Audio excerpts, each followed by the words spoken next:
Tenemos el agrado de recibir a la coordinadora No Más AFP.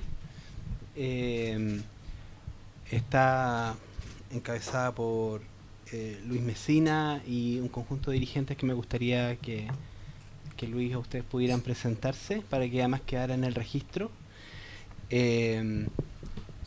Esta comisión ha, por cierto, escuchado mucho sobre su movimiento, además lo hemos encontrado en distintas organizaciones que se han presentado acá y también en regiones, entonces es muy importante para nosotros recibirlos de manera directa. No sé cuánto tiempo tenemos 11 láminas ahí, pero no quisiera que faltara el tiempo, entonces tradicionalmente tenemos algo así como 20 minutos, 25 minutos, porque la audiencia no debiera pasar más allá de los 50 minutos para dejar espacio para la conversación con la comisión. Si quieren tomar más tiempo también podemos hacerlo, pero vamos a cortar la última parte. Así que les quiero dejar a ustedes un poco esa decisión. Bienvenidos entonces y en primer lugar entonces quisiera pedir si pudieran presentar.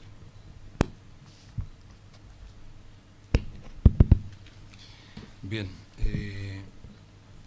bueno, a mi izquierda tengo a don Esteban Grolmus, presidente de la Federación Nacional de Retail de la región de la Araucanía, vocero, además del coordinador de la zona No Más AFP.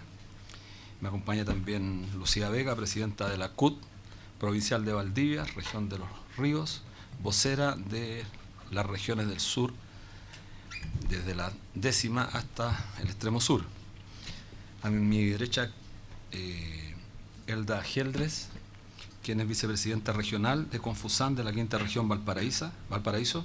Juan Carlos Díaz, de la región de Arica Parinacota, también vocero de la coordinadora de la región No Más AFP. Y a mi lado, don Cristian Palma, vocero del Movimiento Ciudadano Rancagua y además dirigente nacional de la Federación del Cobre. Y quien les habla, Luis Mesina, secretario general de la Confederación Bancaria y además también uno de los voceros del Movimiento No Más AFP. Vamos a tratar de ser lo más breve posible, ateniéndonos a los tiempos. Hemos visto casi todas las presentaciones que se han efectuado a esta comisión. Por lo tanto, vamos a tratar de no ser muy repetitivos y nos ordenamos en 8 láminas concretamente, 2 de las cuales se refieren al tema de la seguridad social, las 2 siguientes a las razones del por qué este sistema lo consideramos un fracaso, y las 4 siguientes, divididas en 2 referidas a las propuestas de carácter transitoria y 2 a las propuestas de carácter estructural. Queremos decir además que antes de nosotros ya habían intervenido los colegas o compañeros de la 8ª región, por eso no están presentes acá, Cristian Lagos de ANMAR, Bernardo Neira del Sename y Norberto Flores de Andime, que fue como la 6ª o 7ª sesión que tuvieron acá. También tuvo en la 4ª o 5ª sesión Contramed, también miembro del Consejo Directivo Nacional, tuvo la NEF, Raúl de la Puente con su equipo, también forman parte de esta coordinación. Un rato más va a estar la Confusan y mañana la FEMPRUS, que son 2 organizaciones o varias organizaciones de carácter nacional. Bueno, dicho eso, entro en materia directamente. Queremos decir que nosotros nos inscribimos en un paradigma radicalmente distinto al que se han referido a la gran mayoría de quienes han expuesto en esta comisión. Y queremos distinguir dos aspectos de las presentaciones que se han hecho. Uno, los representantes de las AFP y la Asociación de AFP, que tienen efectivamente un paradigma y que es fácil suponer que toda su intervención circuló alrededor de la mantención y las correcciones que este sistema requiere con el objeto de mantenerlo. Y el resto de las intervenciones,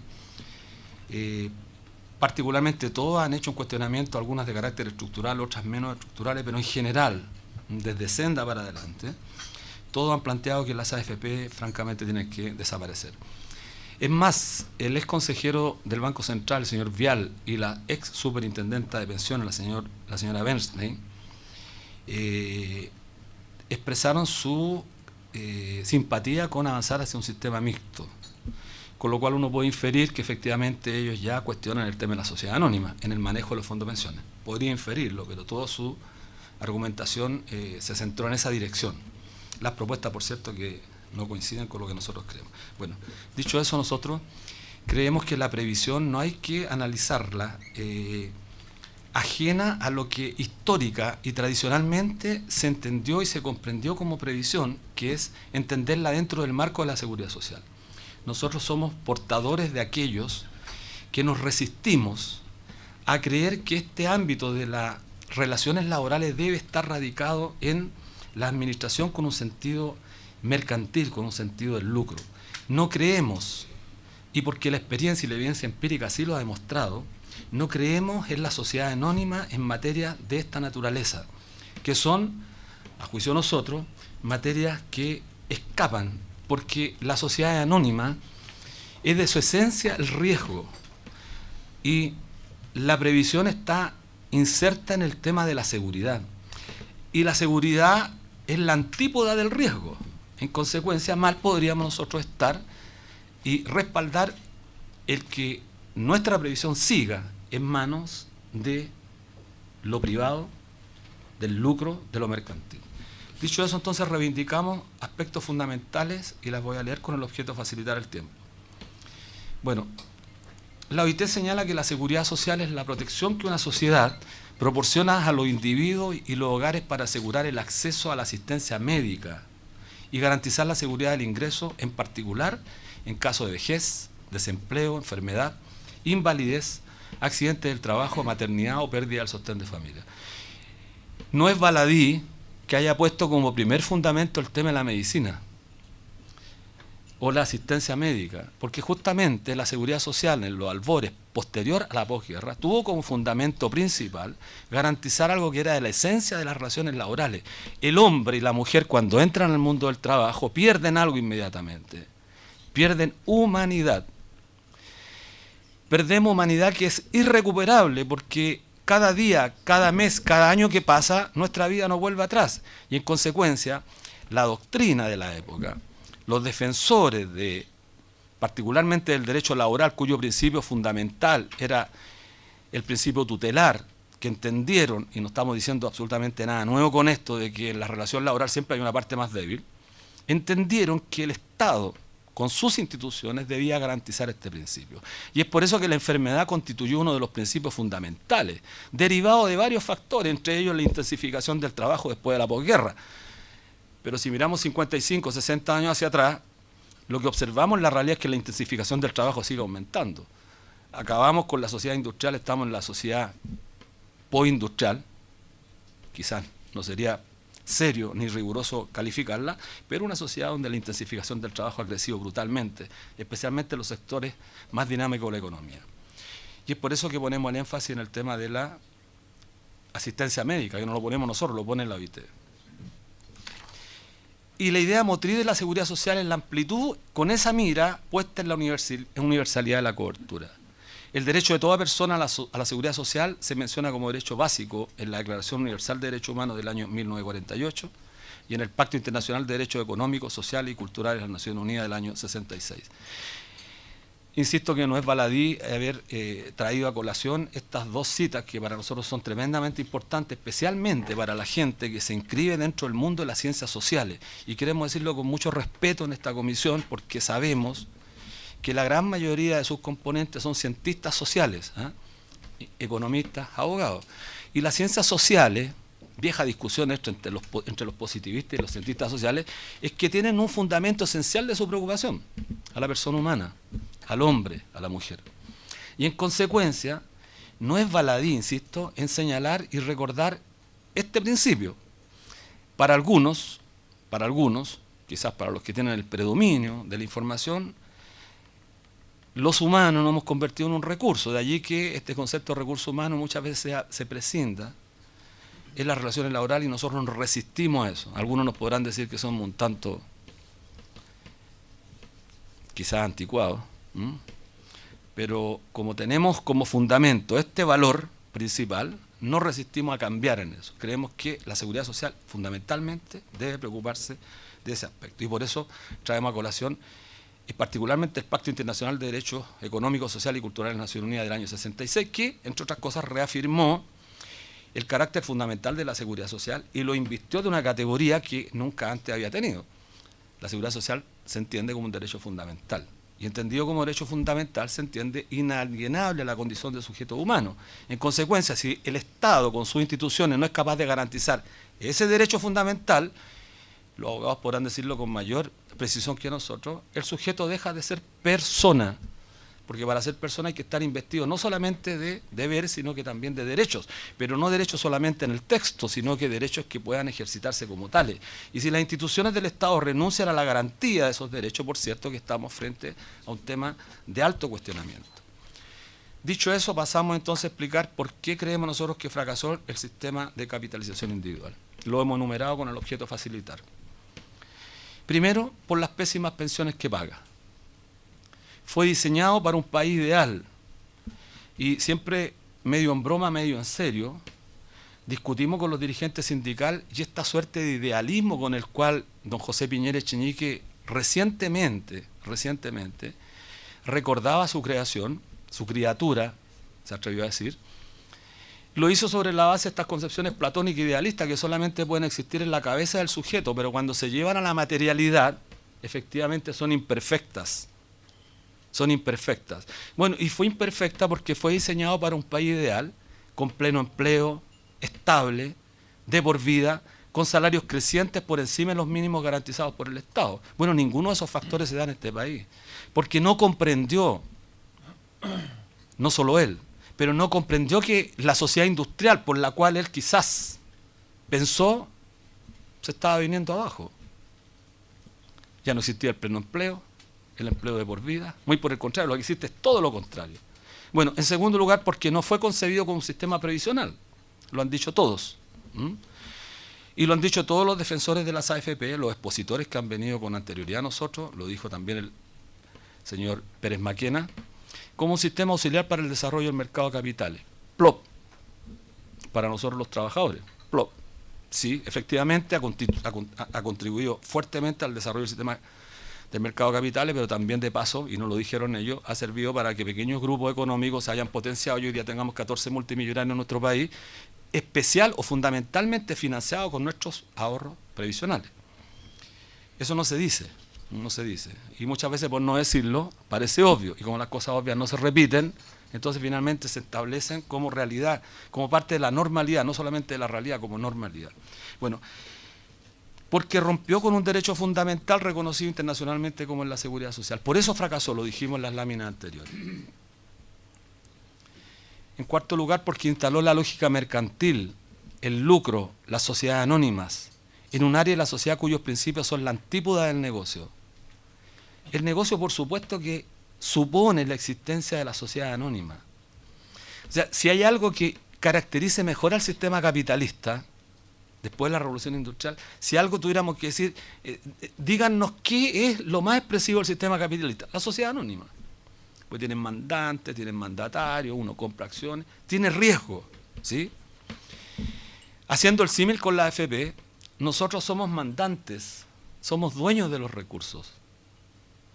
Y tenemos mandatarios, que son las AFP. Nos cobran bastante. Y al final del periodo nos dicen, ¿saben? Tuvimos pérdidas, 2008, más de 30.000 o 30.000 millones de dólares. Tuvimos pérdidas, pero les vamos a seguir cobrando. Volvamos al tema de la sociedad anónima. En un banco, llega el gerente general e informa del rendimiento de la sociedad anónima y le explica a los accionistas, mire, tuvimos pérdida, pero igual me van a tener que pagar el bono. Los mandantes jamás aceptarían eso. El mandatario tiene que cumplir con el mandato expreso que le dan los mandantes. En este caso no ocurre. Era el famoso artículo 37 del DL 3500. No se ha cumplido en lo absoluto. Establecieron un alambicado sistema para establecer las rentabilidades promedio, con las cuales además inventaron neologismos, porque Chile es el único país donde la rentabilidad es negativa. Los economistas en esto pueden dar cátedra, especialmente cuando reivindican o cuando conocen a David Ricardo, por ejemplo. Rentabilidad negativa, algo menos a cero. Eso es francamente increíble. Rentabilidad menos de cero. los promedios de la banca, los promedios del sistema de pensiones.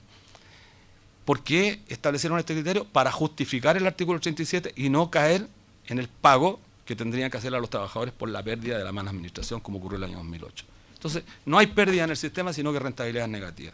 Insisto que es un neologismo instalado, inventado, que lo único que hace es justificar el deterioro de nuestras condiciones, de nuestros fondos de pensiones. Bueno, pero junto con instalar este tema, instaló el riesgo, que para nosotros, insisto, es bastante grave y que es contrario a la seguridad social, como lo decía anteriormente.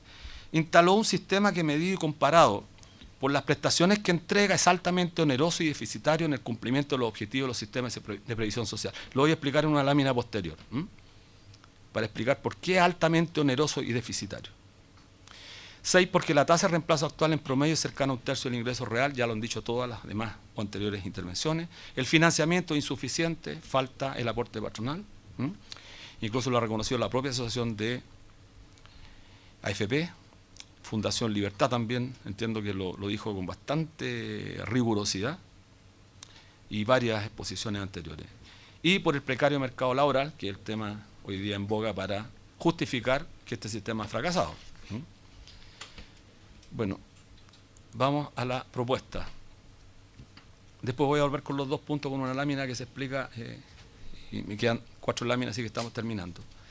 Propuesta de carácter transitorio, que el Estado se haga cargo de reparar el daño previsional a los 196.000 empleados públicos obligados a traspasarse a las AFP. Actualmente el daño afecta a cerca del 50% de los empleados públicos. 174.000 personas no se han jubilado aún. Hay 21.000 que se jubilaron y que tuvieron los efectos del daño previsional. Estamos hablando de una cantidad no menor de compatriotas nuestros.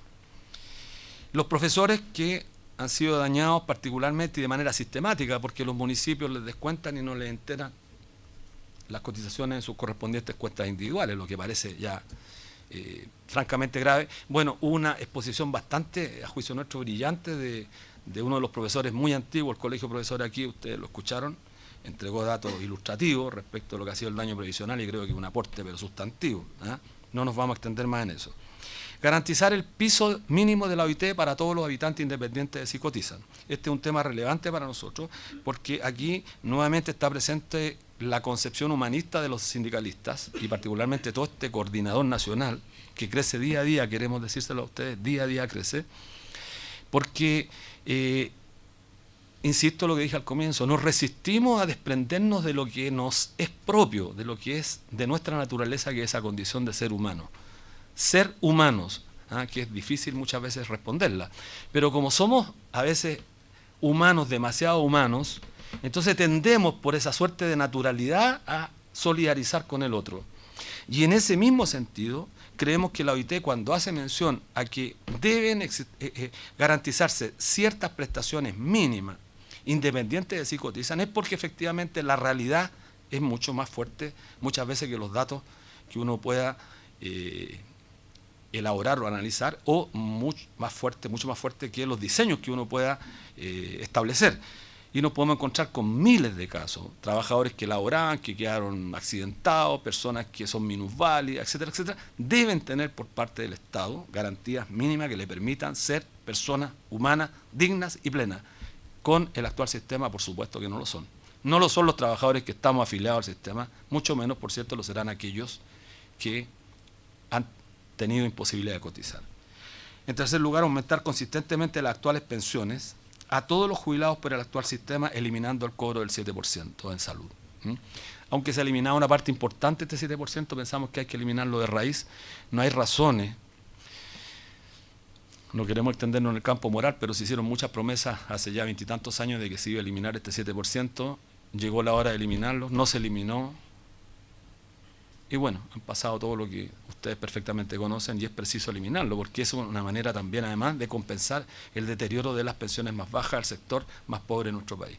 Cuarto, retirar el proyecto de la AFP estatal, y esto lo queremos decir muy responsablemente porque les traemos una carta. Recién antes de venir para acá fuimos a la oficina de la Presidenta de la República a entregarle nuestra carta donde le estamos pidiendo que retire el proyecto. Vamos a iniciar una campaña a partir de mañana porque además nos parece un despropósito toda vez que el proyecto de la presidenta cuando lo suscribió dijo que esto no era para mejorar las pensiones, pero además también nos parece un despropósito porque esta comisión, que está recogiendo impresiones de todos los sectores, va a tener que arribar una propuesta. Entonces pensamos que no tiene mucho sentido transitar en la dirección de una AFP estatal cuando esta comisión quizás, que esperamos así sea, al final va a concluir que no hay que seguir con las AFP y hay que crear algo nuevo, entonces habría un contrasentido. Y es por eso que le estamos pidiendo respetuosamente a la presidenta que pare el proyecto. De no acogernos nuestra petición, vamos a hacer una campaña con todos los congresistas para que lleven a la práctica lo que nos han dicho por lo menos en nuestras reuniones, que están en contra del proyecto AFP, entonces cuando tengan que votar, voten en contra del proyecto. Entonces ahí lo vamos a estar mirando.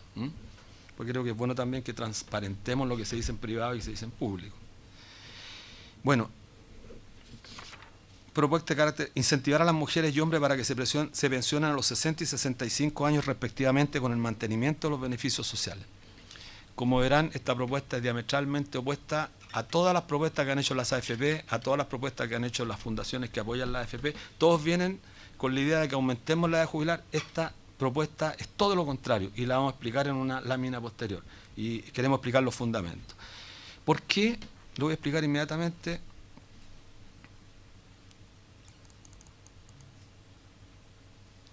Traemos una lámina del Instituto Libertad que la puso aquí. Ustedes se recordarán de esa lámina. Esta lámina expresa claramente cómo baja a los 50 años en el caso de las mujeres el empleo y cómo baja en los hombres a los 60 años.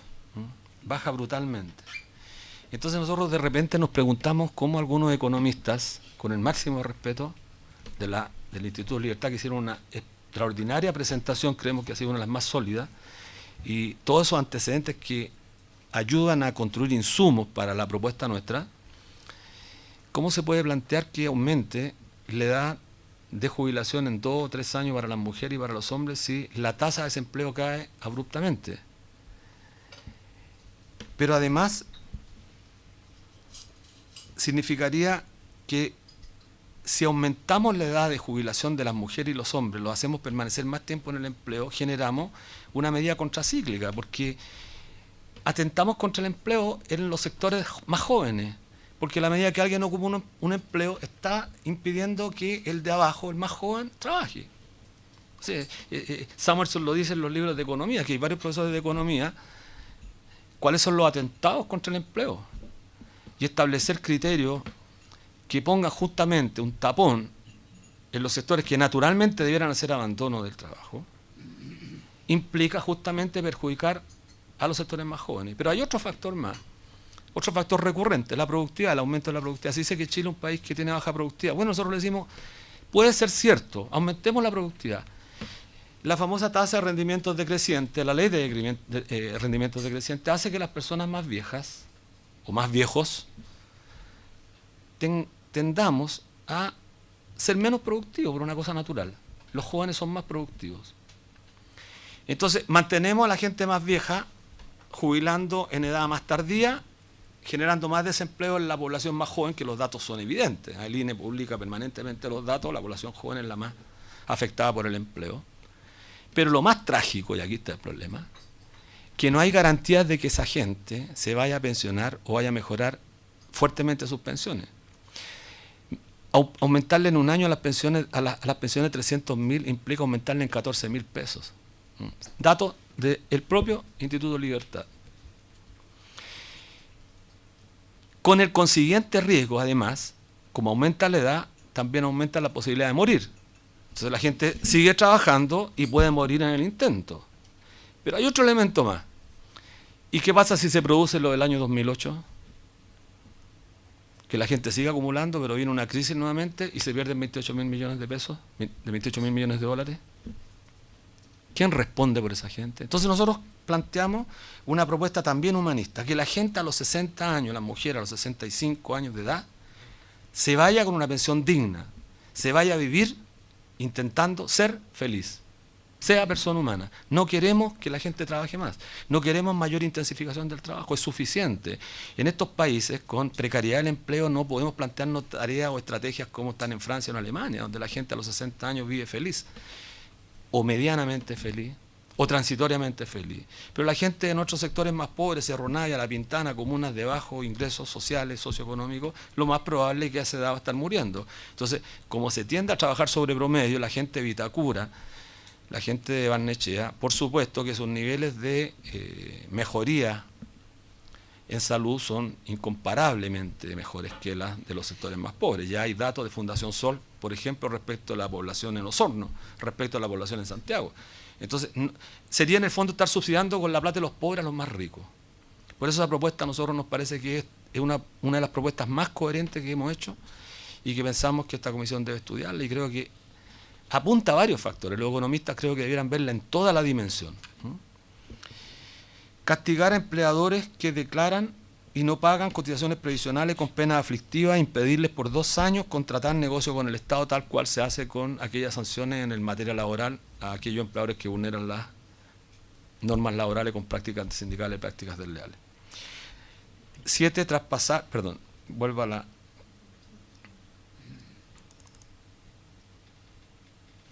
Ahí está. Traspasar al IPS la administración de los ahorros previsionales en tanto se crea una nueva institucionalidad. Bueno, el Colegio de Profesores planteó una caja única de previsión social.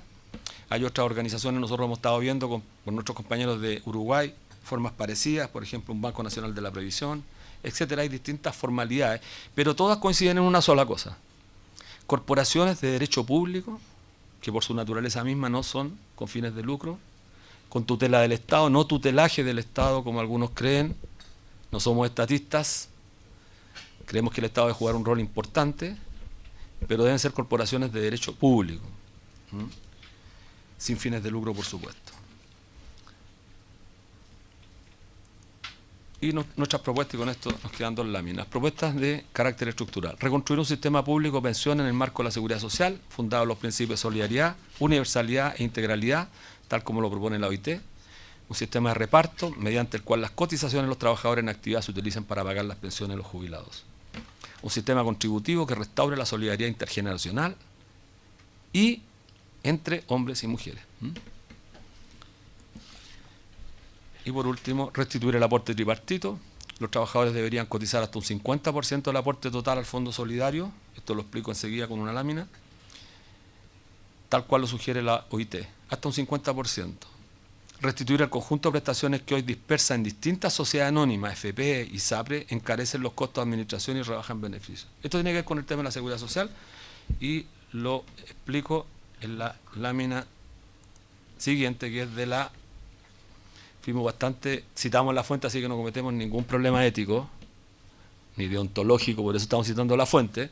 Esta es de la Asociación de FP, que la presentó acá. ¿Y por qué? Porque nos parece a nosotros muy relevante que, si ustedes miran, aparece el cuadro Chile aquí, aparece con que los trabajadores aportamos más del 10%, un 12,5%, cosa que no es efectiva, aportamos un 10% solamente. Un 10%, porque incorporaron ahí, en el ahorro, la comisión que nosotros pagamos mensualmente, que está hoy día en promedio cerca del 1, un poquito más del 1, porque con la tasa a partir de agosto el 0,47 de Plan Vital es probable que baje mucho más el promedio. Pero la incorporaron ahí y en azulito pusieron, entendemos nosotros, no lo dijeron, lo vimos 3 veces, hoy día lo volvimos a revisar cuando expone Pérez Maquena acá, no dijo a qué correspondía ese monto azul, y corresponde, entendemos nosotros, podemos inferirlo, a el pago del seguro de invalidez y sobrevivencia que están pagando el 2008. No dijeron, y esto es importante para la comisión, que durante los primeros 25 años, los más añosos acá, veo bien poca gente añosa, pero los más añosos se recordarán que en los primeros 20 años ellos nos cobraron un seguro de invalidez y sobrevivencia cercano al 2,8%. ¿Y ustedes sabían qué significó ese pago? Pagaban a las compañías de seguro menos del 1, se quedaron con el 1,30. Nunca respondieron qué hicieron con esa plata, enriquecimiento ilícito, y lo digo formalmente como está quedando grabado, enriquecimiento ilícito sin causa, un delito. Un delito. ¿Por qué no se castigó con penas de cárcel? ¿Por qué? Estoy hablando de la década de los 80. Iniciamos una actividad, la Confederación Bancaria, junto a la Federación del Petróleo y otras organizaciones más, patrocinadas por uno de los abogados que expuso acá, Juan Sebastián Gumucio, que expuso acá con Solimano. Hicimos la iniciativa, ganamos en la primera instancia y después por razones del ambiente político de la época no se persistió. Pero se pudo demostrar que se apropiaron más del 1,2 o 1,3%, dependía de cada una de las AFP, de ese aporte que pagábamos los trabajadores. Eso es bueno que lo tengan como antecedente histórico, y Juan Sebastián Gumucio tiene los antecedentes, él puede ser consultado. Pero, ¿por qué queremos decir aquí que aquí hay una trampa en esta presentación? Porque miren ustedes cuánto cotizan los países, cuánto cotizan los trabajadores. Entonces, tomando la propuesta de la OIT que dice que coticemos un 50%, nosotros estamos dispuestos. El señor Guzmán, presidente que renunció recientemente a Habitat, señaló a aquellos fanáticos, lo dijo así, aquellos fanáticos que quieren volver a los sistemas solidarios, seguramente se refería a nosotros y a otros, debieran pensar que tienen que aumentar fuertemente la cotización, no de un 10, van a tener que pasar un 20, un 20 y tanto. Sí, nosotros estamos pagando hoy día un 22% promedio, pagamos el 10%, más un 2, 1 y tanto por administración, pero pagamos un 7, un 8% a salud, 20%, con prestaciones cada día más bajas. Bueno, déjenme decirle que todos estos promedios en Alemania, por ejemplo, en Francia, en Austria, Suiza, están consideradas todas las prestaciones, las 9 prestaciones que diseña la OIT, medicina particularmente. Pero otras prestaciones, como bien dijo el colega del profesor, del colegio de profesores, otras prestaciones, recreación, habitación, préstamos para la construcción de excelentes viviendas, como fue en el caso de la Caja de Empleados Particulares de Chile, construyó edificios. Este edificio de la Caja de Empleados Particulares, construido con fondos de los trabajadores, todo este edificio, todo. El edificio que está al frente, el Gran Palace, edificio construido con los aportes de la caja bancaria, fueron expropiados. Ese es el término, se nos quitó y no se nos pasó ningún peso. El Hospital Dávila, que está en Recoleta, hospital clínico, era de nosotros los bancarios, financiados con excedentes. Cuando Piñera, en su libro El cascabel al gato, dice que las cajas estaban en crisis, en una anécdota, en un comentario de su libro, dice que el cheque de la caja bancaria le faltaba espacio para colocar los ceros del superávit que teníamos nosotros. Nunca se nos entregó esa plata. Nunca. Entonces, con cierta y mucha razón, nosotros señalamos que este cuadro es interesante, y lo puso la Asociación de FP. Nosotros estamos dispuestos, llegaríamos a un 20%, con el 7% más lo que pagamos de comisión, más el 10% que aportamos, estamos cerca del 20%. Las mujeres pagan más porque cuando tienen estos famosos planes colectivos estratificados, no son colectivos, se les dice así, planes colectivos estratificados, pero a las mujeres en edad fértil se les cobran 2-3 puntos más.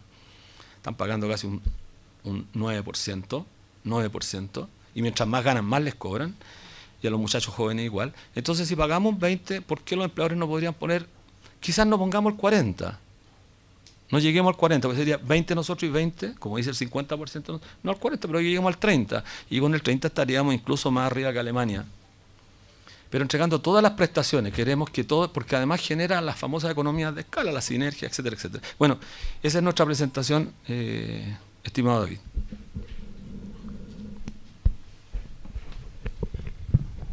Muchas gracias, Luis, muchas gracias por haber preparado una presentación más acotada a este espacio. Resumida, pero creo que bien sustantiva lo que son sus planteamientos. Quisiera entonces dar la palabra a los miembros de la comisión y también a quienes están conectados por si quieren hacer alguna pregunta, consulta. Vamos a dar todas las palabras de una vez, ¿sí? Andrés. Sí, 1.000.000 de gracias por la presentación y por venir a visitarnos también. No ha sido fácil, a veces de repente lo pensaron, no sé, pero muchas gracias. Aquí hemos tenido varios conceptos de daño previsional. El que ustedes enfatizaron ahora es el que básicamente lo obligaron a cambiarse. No sé si se lo amplían a otro tipo de trabajadores que han sido dañados en todo el tránsito de un sistema a otro. Por ejemplo, exonerados, presos políticos u otro tipo de situación. El piso mínimo y de la OIT y la pensión digna, ¿dónde lo ubican ustedes? O sea, porque la OIT cuando habla de pisos en los distintos países habla que tiene que ser acorde a la realidad del país. Entonces, ustedes más o menos, ¿qué han pensado en términos de ese mínimo para cumplir con los estándares que la OIT sugiere? En su planteamiento de traspasar al IPS los fondos, ¿eso significa que los derechos adquiridos por quienes han ahorrado pasan a un sistema de reparto en la transición o no tienen ninguna opción de quedarse? Ese sería el planteamiento de ustedes, o hay alguna alternativa. Y tercero, el paradigma propuesto es un poco vuelta a los sistemas públicos de reparto con las recomendaciones de la OIT, bajo los mismos parámetros de cotización o un tripartismo que lleva a una tasa más allá del 10%, si lo han pensado. Yo sé que son tecnicismos, pero no sé si lo han pensado. Y muchas gracias. ¿Hay otra pregunta, Regina? ¿Sí? Muchas gracias por la presentación. Complementando la pregunta de András acerca de los parámetros del mínimo que se debiera asegurar, como planteado por la OIT, ¿debería ser como el mínimo del salario mínimo o estamos refiriéndonos a que no caigan en la línea de pobreza? Es como más o menos complementando la pregunta de András. Gracias. Otra, en torno al tema también del daño previsional, puesto como ustedes lo han indicado acá, ¿cuál es la evidencia que ustedes tienen respecto de este periodo de opción que hubo en el sistema en su instauración, y en particular respecto de si las personas efectivamente tuvieron esa opción y evidencia que ustedes tengan? Algo nos han dicho algunas de las personas que han estado acá, pero no sé ustedes qué es lo que han recogido al respecto y que al parecer está también implícito en el concepto de daño que está allí planteado por ustedes. ¿Sí? No sé si hay más preguntas, comentarios. Entonces les doy la palabra y tenemos 10 minutos y no sé si alguno otro también quiere. Ya. Sí, bueno, respecto al daño, después lo complementa Cristian. La información que nosotros tenemos y que la estuvimos conversando con los colegas del magisterio y con gente de los municipios también, bueno, y la ANEF forma parte de esta organización. El daño fundamentalmente que se hizo, primer daño cuando se traspasaron todos los trabajadores casi obligados a las AFP, se produjo un daño. Muchos trabajadores no se les contempló el bono de reconocimiento, hay una cantidad sideral de recursos que están ahí en deuda. Hay a la fecha más de 196.000 empleados públicos que arrastran, no todos por supuesto, arrastran una parte importante de daño previsional. Pero hay 21.000 trabajadores que sí se pensionaron con montos que eran eran muy inferiores dadas las condiciones con las cuales se le contrató o con las cuales se impuso o se impusieron durante un largo periodo de tiempo sus aportes cotizacionales, que se hacían muy por debajo de los ingresos reales. Esto la ANEF lo explicó de alguna manera acá cuando estuvo Raúl de la Puente. Y eso ha generado un daño previsional increíble, importante, y que pensamos nosotros somos casi todo el sector privado, debe ser reparado, porque un daño que fue contrario a la voluntad de las personas y en consecuencia necesita tener una solución. Lo va a complementar enseguida Cristian. Respecto al piso mínimo que pregunta usted, efectivamente hemos estado viendo el tema de la línea de pobreza o el ingreso mínimo, pero nos llegamos a una paradoja, porque bajo el gobierno de Sebastián Piñera se había establecido una suerte de ciertos parámetros para determinar la línea de pobreza. Y ocurre que si hubiésemos establecido esos criterios, estaríamos por encima del salario mínimo que se acordó recientemente. Entonces, efectivamente uno no podría estar por debajo de lo que se acordó como salario mínimo, que es bastante insuficiente, porque no se tomó en cuenta justamente esta propuesta que había hecho Piñera, en orden a que esto iba a tener incrementos mensuales. El propio Senda, Hugo Facio recientemente en sus cartas económicas, publica el valor en 266.000, si mal no recuerdo, 160 algo por ahí. Esa debiera ser, si estamos estableciendo criterios de la línea de pobreza, requerirían para un tema de seguridad social incorporar nuevos indicadores que consideren otros factores para determinar justamente qué entendemos por línea de pobreza. Por supuesto, los trabajadores pensamos que hay que mejorar sustancialmente ese aspecto, pero como mínimo, como señala la OIT, y bien lo dice usted, establece condiciones adecuadas a cada uno de los países. No podríamos nosotros plantear aquí 500.000 pesos, que sería cantidad, es muy difícil ponerse de acuerdo, pero hay que buscar algún criterio que nos haga a nosotros posible plantear eso. Y creo que ese debiera ser el mínimo de la pensión para los trabajadores de este país. Respecto de lo tripartito, bueno, nosotros ya nos entendió, quizás, o lo dijimos muy mal, nosotros creemos que estamos en condiciones de que el aporte sea un 50% de los trabajadores. Nosotros pagamos un 10%, pero en las propuestas estructurales, no en las transitorias, la propuesta estructural, don András, en la propuesta estructural nosotros seríamos tremendamente partidarios que lográramos una tasa de cotización del 30% más menos. Eso significa un aporte del 20%, 2/3 lo financiarían los trabajadores, porque de hecho estamos colocando 2/3, pero es estructural, es decir, por un nuevo sistema de seguridad social, bajo la administración de corporaciones de derecho público, que puede ser la caja esta que plantea el Colegio de Profesores, u otra, con un 30% de ingresos, que es más o menos, incluso está muy por encima de la cifra que han dado acá. Los dueños de la AFP han planteado fórmulas que en el fondo no hacen más que maquillar un poco este sistema para que siga igual, no va a mejorar sustantivamente las pensiones, porque tenemos un problema concreto que es el mercado del trabajo. Y si las remuneraciones de los trabajadores no aumentan, si no aumenta la estabilidad en el empleo, si la densidad sigue manteniéndose a los niveles que se mantiene, ninguna fórmula va a poder resolver este tema. Entonces nosotros decimos, bueno, en el intertanto avancemos hacia una transformación estructural que puede ser posible que los empleadores coticen. Bueno, de hecho hay una manifestación de los empleadores a estar dispuestos, no los empleadores, lo dicen la AFP, que los empleadores coloquen un aporte. Y si hablamos de un 10% más, ese 10% habría que ver cuánto pone el Estado y cuánto ponen los empresarios. Bueno, saludarlos primero. Yo quisiera agregar algún elemento del cual yo soy del sector público, soy trabajador de Codelco, soy dirigente de Codelco. Y respecto a ahí ocurrió algo que nosotros también hemos osado plantearlo como un daño previsional.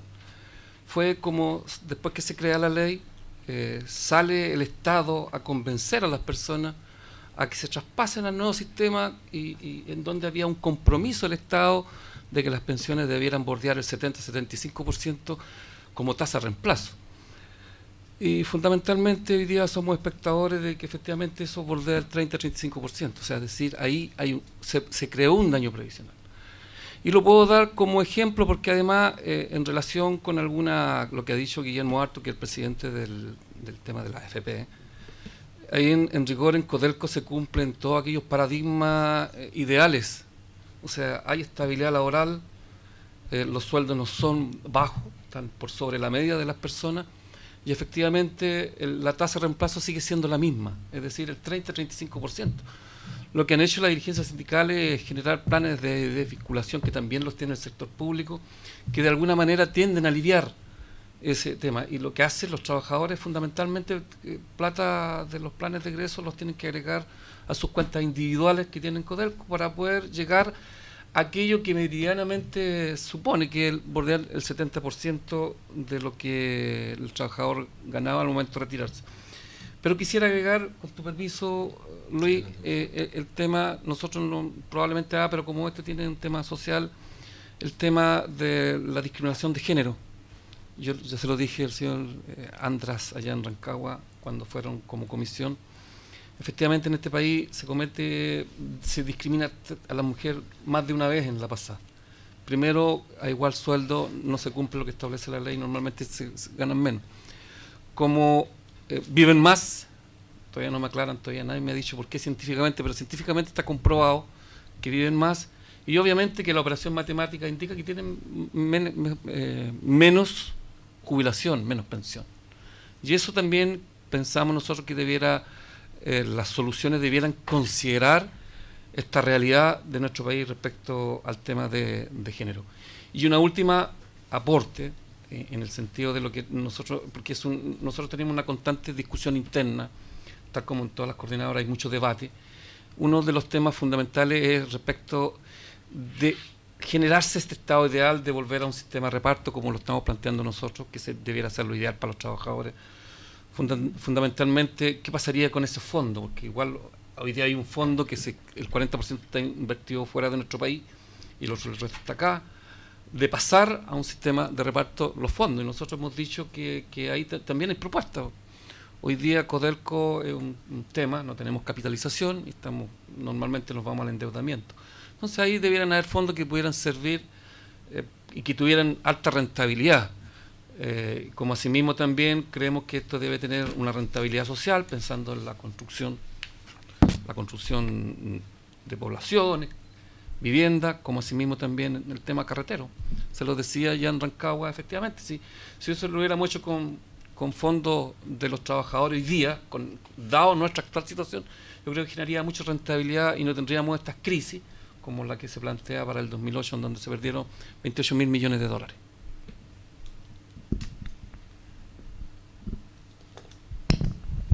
Bien, no sé si alguno de ustedes quisiera también.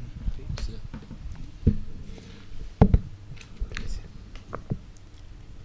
Bueno, muy buenas tardes.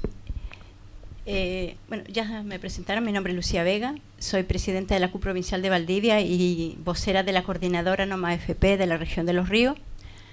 En realidad nosotros como trabajadores es un tema muy sentido el tema de las cotizaciones que hoy día se están dando a través de la AFP. Y está reconocido que este actual sistema ya no resiste más. Está reconocido incluso por la misma presidenta de la República que incluso el sistema de AFP estatal que se está hoy día imponiendo no es la solución para poder otorgar pensiones dignas. Por lo tanto, nosotros como coordinadora nacional exigimos que se retire este proyecto del Parlamento y que se escuche de una vez por todas a los trabajadores para poder crear el nuevo sistema de pensiones de reparto tripartito y solidario. Creemos que ya es suficiente con las miserables pensiones que hoy día tienen los trabajadores. Según la OCDE, Chile es uno de los países con más desigualdad dentro de los países latinoamericanos. Y eso es debido al tema de cómo se distribuyen las riquezas en este país. Por lo tanto, cuando usted, señor András, preguntaba cuál es el mínimo que nosotros planteamos, tenemos que ver primero cómo Chile ve el tema, el concepto mínimo. Difiere mucho con lo que a lo mejor la misma OIT cuando habla de mínimo. Acá nosotros en Chile, cuando hablamos de mínimo, hablamos prácticamente de miserias.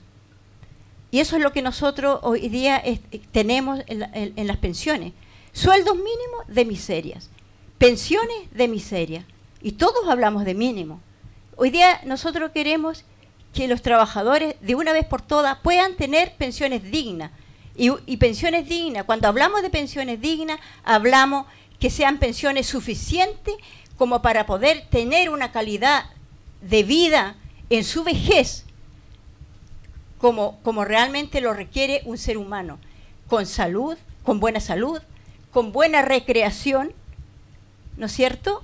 Y con distintas cualidades, ¿no es cierto?, o suficiencia, como lo define el artículo 102 de la OIT. Por lo tanto, ese es uno de los desafíos que nosotros tenemos como coordinadora. Somos más de 500 organizaciones a nivel nacional que estamos organizados y estamos trabajando y hemos estado dando esta lucha por ya más de aproximadamente cerca de 2 años y esperamos que esta comisión pueda tomar en cuenta nuestro planteamiento y de una vez por todas, ¿no es cierto?, podamos tener las pensiones que realmente los trabajadores merecen y necesitan, que este Chile necesita, que este Chile merece tener a sus pensionados con pensiones dignas, no como sucede hoy día. Eso, muchas gracias. Bueno, muchas gracias a Luis, Cristian, Lucía, Esteban, ¿cierto? Elda y Juan Carlos. Esta presentación, como ustedes saben, queda en nuestra página y también ustedes pueden hacerle toda la difusión que estimen necesaria. Muchas gracias por sus planteamientos. Entonces, a la coordinadora No Más FP. Gracias a ustedes.